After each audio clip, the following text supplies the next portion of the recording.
Só com o cupom FBUTECO você ganha até R$100 de bônus para apostar na KTO. Tá esperando o quê? Link na descrição. Uma das coisas que passam pro futebol ter...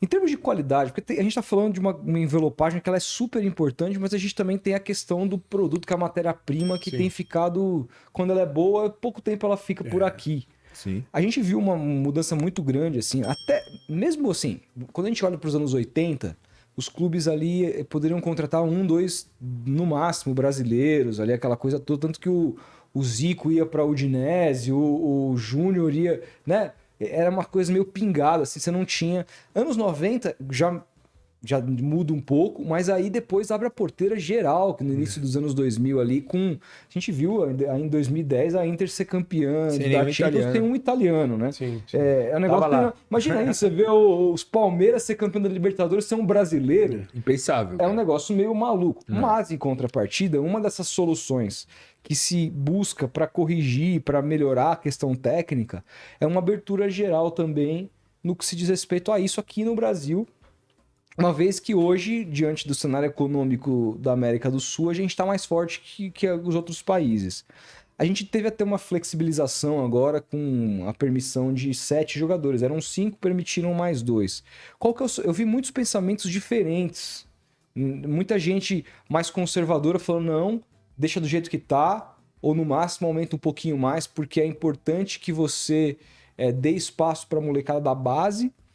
Outras pessoas falam, não, tem que abrir porque, cara, a gente precisa melhorar o nível, você tem como melhorar o nível trazendo de fora, a gente precisa melhorar o futebol brasileiro como um todo. Você tá mais para qual lado dessa conversa aí? Então, cara, a minha visão disso é a seguinte, o problema é que talvez não tenha mais de onde tirar. Como é que você vai... Pensa numa jazida de ouro, de um minério, alguma coisa, ou num rio que você vai, no oceano, você vai pescar e você tira tanto peixe que não dá tempo de recuperar. Eu acho que o nosso caso da América do Sul é esse. Você pensa no Uruguai e na Argentina. Não tem... Vai todo mundo embora. O Uruguai e argentino, geralmente o cara tem passaporte italiano ou espanhol, já muito fácil pela questão da formação do povo, né? Muito descendente de italiano, muito descendente de espanhol. O cara tem essa facilidade, o cara já vai lá, pega. Para que ele... Vê o raciocínio do cara que vai comprar. Por que eu vou esperar esse cara ficar bom num time do Brasil, se valorizar e ficar mais caro, se eu posso comprar ele quando ele está desabrochando e vou pagar metade do preço? Quanto que o Real Madrid pagou no Endrick? 400 milhões, é isso? De reais. Imagina na revenda, se o Endrick estourar. Quanto que o Endrick vai valer na Europa? Então, cara, se ele pagou 400 milhões no Endrick agora, que o Endrick está começando a jogar no time principal do Palmeiras, se ele fosse deixar para comprar daqui a 2 anos e o Endrick explodisse, ele ia pagar quanto? 1 bilhão? Então a cabeça do cara é muito disso. Ele quer comprar o quanto antes. Porque com 26 anos, o jogador na Europa, ele já não vai ter revenda. Não, já não vai. O cara não vai pagar uma grana. Entendeu? Só se for um fenômeno. Você entende? Então nós estamos presos a isso na questão da pobreza econômica da América do Sul. O Brasil sobra na América do Sul, porque é muito maior. Você vai pegar o Chile, que até bem pouco tempo era um país que tinha uma questão econômica diferenciada, está passando por uma série de problemas hoje, mas o campeonato chileno não dá. Você formou uma geração espetacular, ganhou 2 Copas América e ficou fora da Copa do Mundo. Então é muito difícil. Mas será que não tem uma meia dúzia de caras bons que poderiam no Chile agora, no time chileno, virem vestir a camisa de grandes clubes brasileiros? Cara, eu acho que difícil é achar meia dúzia. Você acha, Vai ser difícil você achar meia dúzia. Você pega o campeonato uruguaio, né? E o Uruguai é um fenômeno do futebol mundial, né? 3 milhões de pessoas. De fato, tá enfraquecido. Consegue montar uma seleção boa. Você tem jogadores jogando no mundo todo. O Valverde aí jogando pra caramba. Tem o Suárez, que foi um dos maiores, o Cavani.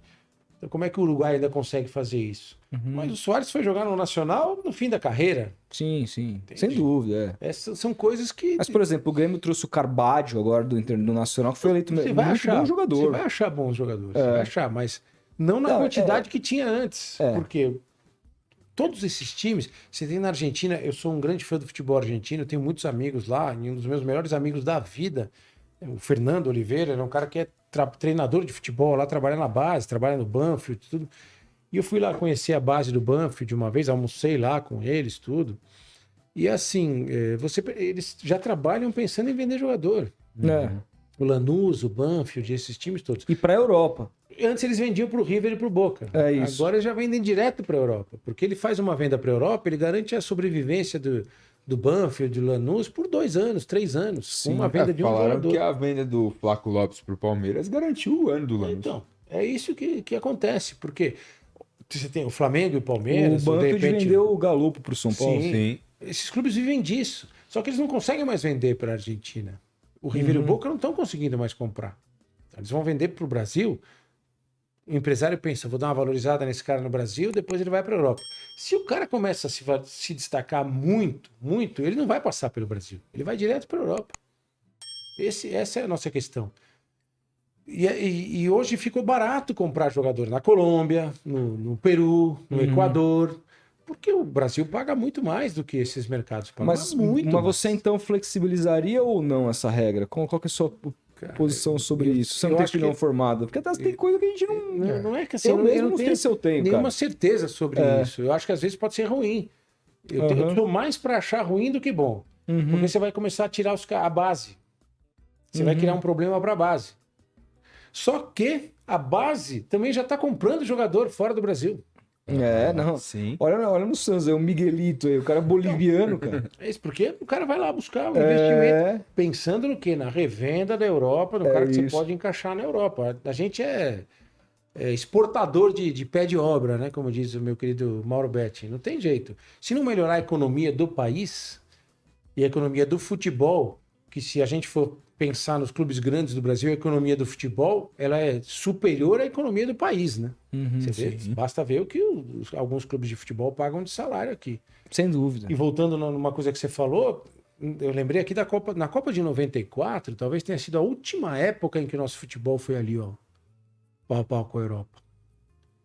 Assim, O São Paulo foi campeão mundial ali. né? ali naquele período todo, era nem cabeça a cabeça. Inclusive, muitos jogadores que jogavam na Europa voltaram para o Brasil naquela época porque o Brasil estava pagando mais do que a Europa estava pagando. Romário, sem né? dúvida. Romário. Eu acho que ainda depois disso, teve alguns times brasileiros que vocês podem.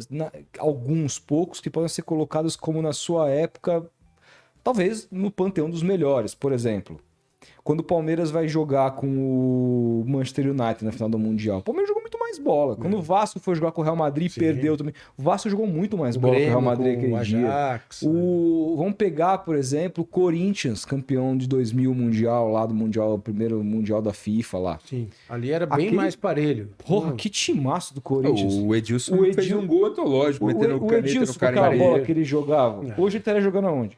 No Real. Não estaria num time desse tamanho? Naquela época, os nossos jogadores, porque o futebol europeu não tinha aberto essa distância aqui, né? A distância é muito, mas muito grande. Muito gigantesca.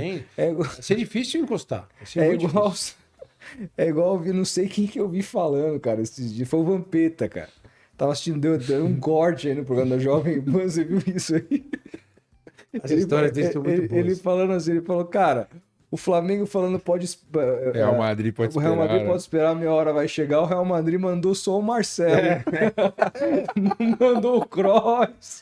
Foi a piadinha que a Leila fez. Então. Provavelmente ela viu esse vídeo e... Gente, com toda a questão de ser um amistoso, tudo, o Marrocos contra o Brasil, cara. Não. Mas o Marrocos é uma boa seleção, mas... Melhor que o Brasil. Muito mais bem treinada. Não, você vai ver. O Marrocos não teve nenhum respeito pela seleção brasileira. Em nenhum momento o Marrocos temeu a seleção brasileira. Aí isso acabou. Acabou. O PVC teve aqui, ele trouxe um dado que eu fiquei... Eu sempre falo isso, eu fiquei ridicularizado assim, com isso. Por quê? Ele falou, olha... quantos gols existiram na Copa do Mundo de jogadores que disputam a Libertadores? 2. Os 2 gols do Arrascaeta com o Uruguai já eliminado na última rodada. O campeonato ucraniano... Não, o campeonato... Croata. teve mais gols do que a Libertadores Ele inteira. falou, o Brasil foi eliminado com um gol de croata lá, né? O cara que fez o gol de empate. Jogava no Campeonato jogava Croata. no Campeonato Croata. Então, Você vê, são fenômenos. olha isso, Você vê cara. como é que a Croácia consegue montar uma geração dessa. Pode ser 10, 12 milhões de habitantes. Se Portugal, 10 milhões de Tamanho de habitantes. São Paulo. Eu acho que Portugal tem uma seleção sensacional. Sensacional. Um timaço Se tiver um técnico, de Portugal. Mas o time é muito bom, cara. O time é muito bom, tem muito talento aí. Então, a gente se perdeu em algumas coisas. Eu sou um crítico do que foi feito na base durante muito tempo. Eu acho que a nossa base ela foi muito ocupada pelos empresários. Não tem nada contra empresário, acho que é um direito do cara trabalhar como empresário de futebol. Mas a nossa base parou de formar bons jogadores para os times. Ela formava jogadores para serem vendidos para a Europa, na maioria para o mercado de segunda linha da Europa. sim. Então você vê a dificuldade que alguns jogadores nossos tinham. Quando a gente ainda jogava aqui com aquela história, não, precisa ter um volante que fica e um volante que sai. A Europa já estava com outra coisa, Outra ideia, cabeça. né? Olha hoje o Outra. Palmeiras, o primeiro volante está falando aqui, era um meia. É isso. Não é isso? Esse é um movimento do futebol mundial que os melhores times do Brasil conseguem seguir porque tem capacidade, tem treinadores que fazem.